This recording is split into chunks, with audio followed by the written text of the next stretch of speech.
दुनिया एक बार फिर कांप उठी है। गाजा से आई एक खबर ने पूरे मीडिया जगत को हिला दिया है। इजरायली हमले में अल जजीरा के 5 पत्रकार मारे गए और उनमें एक नाम था जिसे आप में कई पहले से जानते होंगे, अनस अल शरीफ। लेकिन मान लीजिए यह सिर्फ एक हत्या नहीं है, यह एक काला संकेत है इस संघर्ष के उस नए मोड़ का जिसमें सिर्फ बम और गोलियां नहीं बल्कि सच और आवाजें भी निशाना बनाई जा रही हैं। तो चलिए थोड़ा पीछे चलते हैं।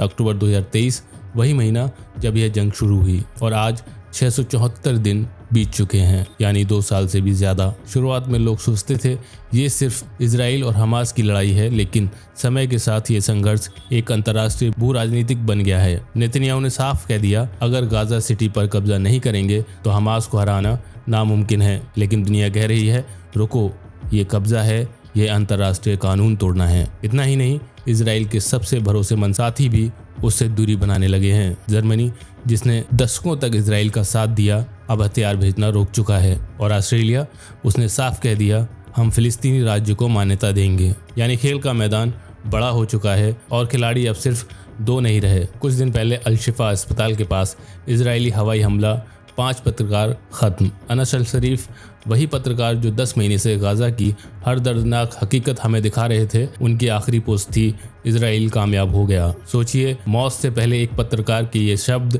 कितने गहरे हैं। वो कहते हैं हम कब्जा नहीं कर रहे हैं, हम गाजा को हमास से मुक्त कर रहे हैं। लेकिन जमीनी हकीकत, इजरायली टैंक गाजा सिटी की गलियों में, कंट्रोल सेंटर, चेक पॉइंट, सब कुछ सेना के कब्जे में। संयुक्त राष्ट्र ने चेतावनी दी गाजा में भुखमरी और मानवीय संकट पहले से कहीं ज्यादा खतरनाक हो जाएगा। ऑस्ट्रेलिया और न्यूजीलैंड फिलिस्तीन की मान्यता की ओर बढ़ रहे हैं और जर्मनी पहले ही हथियार रोक चुका है। यानी अब जो अलगाव शुरू हुआ है वह आने वाले वक्त में और तेज हो सकता है। दोस्तों, अब जरा सोचिए, अगर जर्मनी, ऑस्ट्रेलिया और समर्थन करने वाले बाकी यूरोपीय मुल्क भी धीरे धीरे किनारा कर दें तो इजराइल 2 रास्तों में से एक चुनेगा, या तो झुकेगा या फिर और सख्त और आक्रामक हो जाएगा। और उधर अमेरिका की स्थिति भी पेचीदा है। ट्रंप कहते हैं गाजा का मामला इजराइल पर छोड़ दो, लेकिन वही ट्रंप चाहते हैं कि अरब देश इजराइल से दोस्ती बढ़ाएं। जरा सोचिए, युद्ध की आग में आप किसी से हाथ मिलाने को कहेंगे तो क्या होगा। और फिर आता है मीडिया का पहलू। अब तक 200 से ज्यादा पत्रकार मारे जा चुके हैं। ये कोई दुर्घटना नहीं लगती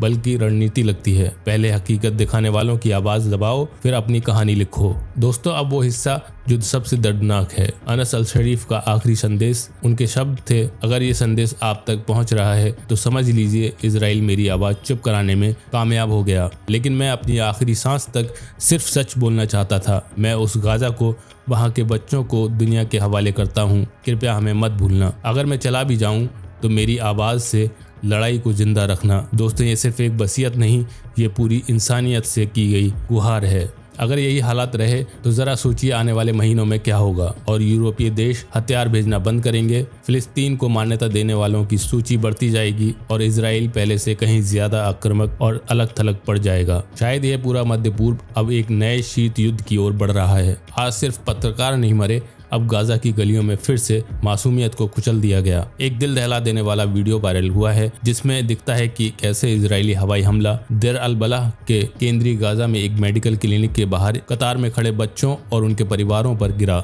ये बच्चे भूख के मारे इलाज के इंतजार में बाहर खड़े थे, न्यूट्रिशनल सप्लीमेंट्स पाने की आस में। और तभी विस्फोट की आवाज, धूल का गुबार, शरीर बेजान होकर सड़कों पर गिर पड़े। BBC, CNN और प्रोजेक्ट होप जैसे एड ग्रुप्स ने इसकी पुष्टि की है।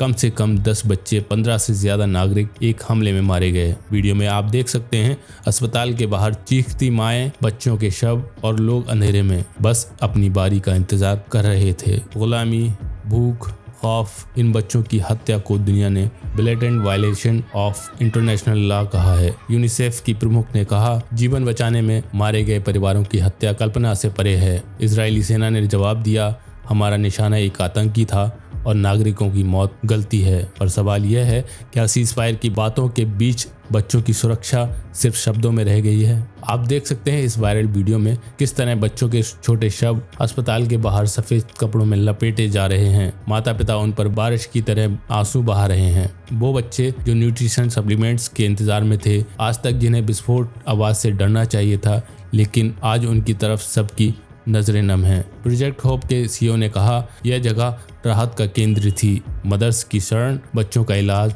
हर उम्र का सहारा।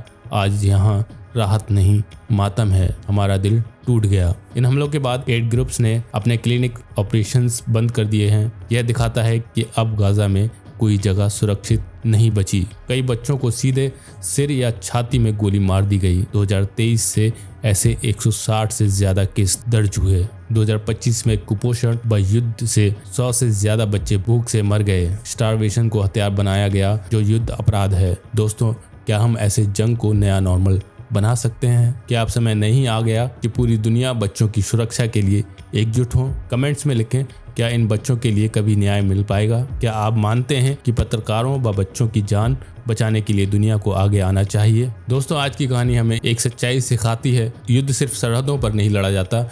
युद्ध लड़ाई है सच और झूठ की, और आवाज और खामोशी की। अनस अल शरीफ जैसे पत्रकारों को चुप कराया जा सकता है, लेकिन उनके शब्द, उनका संदेश अमर हो जाते हैं। तो सवाल आपसे, क्या अंतर्राष्ट्रीय दबाव वाकई इजराइल को झुका पाएगा या यह उसे और भी निर्दयी बना देगा? और क्या अब समय आ गया है कि पत्रकारों की सुरक्षा के लिए एक अंतर्राष्ट्रीय कानून बने? अपनी राय कमेंट में जरूर लिखें। अगर यह कहानी आपको सोचने पर मजबूर करे तो वीडियो को लाइक और सब्सक्राइब करना ना भूलें। हम फिर मिलेंगे एक और कहानी के साथ। तब तक के लिए खुद को और इंसानियत को याद रखें। अपने विचार कमेंट में जरूर बताएं और इस वीडियो को अपने दोस्तों के साथ शेयर करना ना भूलें। शुक्रिया।